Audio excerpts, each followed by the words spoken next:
So because I think really, really, really in depth in things with everything that I do, everything that I see, I look back and I reflect of when I was in the boys' home.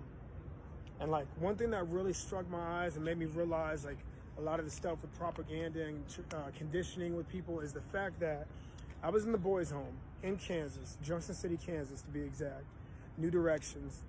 And I was in there with more Black and Hispanic kids than anything else. I mean, there were white people in there. There were white kids in there, a couple of Asians, but in the state of Kansas, where majority of the population is white, I was in there with people with more minorities than anything else.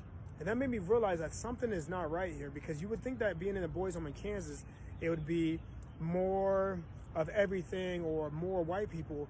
But that's what made me realize, what is it that's really training the mind of a lot of people, Black and Hispanic, to think that getting in trouble is where it's headed. And I know like when you're older, you realize a lot it seems more vivid, but I saw this as a teenager and it made me realize, I was like, if I'm in here with most people that are Black and brown in the state of Kansas, then something's not right.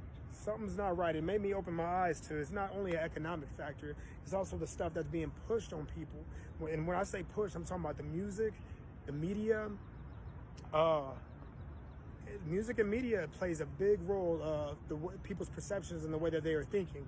So that's one thing that made me realize, hey, there's certain targets out there and there's certain things that are marketed for certain people quietly, but it's screaming loudly at the same time.